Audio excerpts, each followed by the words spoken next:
Now, tonight, my angle is squarely on what has casually and sometimes controversially been referred to as the corridors of justice. And in this case, I'm talking about the judiciary. In less than a week's time, the deadline will lapse on the applications of the women and men who wish to join the race to succeed the retired Chief Justice David Kenani Maraga.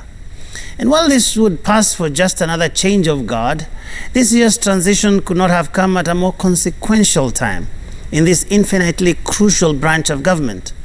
The judiciary is seeking to fill the position of a Chief Justice who will steer the institution at turbulent political times.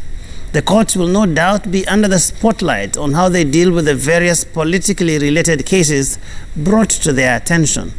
Moreover, the man or woman who gets the top job will almost certainly lead the Supreme Court in presiding over a presidential election petition next year, in what is bound to be a hotly contested election.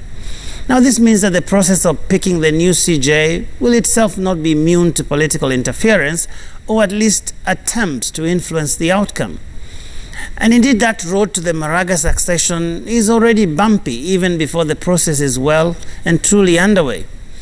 But tonight, I'm not sure whether to be alarmed or just keep being curious about a number of developments that have emerged from the judiciary barely a month since the CJ retired.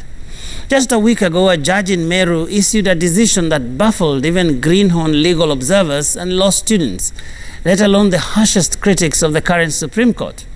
It was an order suspending the acting Chief Justice Philomena Mwilu from all her positions in the judiciary. Now, that decision has since been suspended, even as the actual case against the DCJ proceeds. But I still don't know whether to be alarmed or just keep being curious. Now, a few days before that, the Nairobi County, almost at the drop of a hat, found a ready and willing judge to swear in a new deputy governor in a controversial lightning speed exercise that had begun with a hurriedly conducted vetting session in the county assembly. Again, I do not know whether to be alarmed or just keep my curiosity going. And right now, the former governor of Nairobi, Mike Mbuvi Sonko, is set to spend a weekend in police custody over, wait for it, terrorism charges no less. Now, this case coming just days after Sonko made unsavory remarks at a political rally. I'm quite curious to see how it plays out and what role the judiciary will play either way.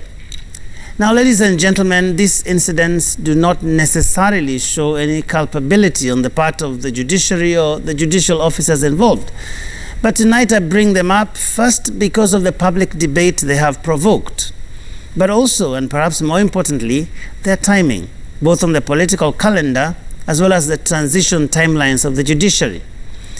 In an exit interview I conducted with the now retired Chief Justice David Maraga, he left no doubt that fighting for and preserving the independence of the judiciary would be the single most important task awaiting the new CJ.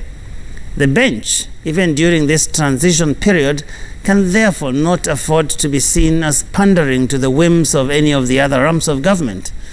Because just as the 7th President of the United States of America, Andrew Jackson, noted some 170 years ago, and here I quote, "All the rights secured to the citizens under the Constitution are worth nothing and a mere bubble except guaranteed to them by an independent and virtuous judiciary."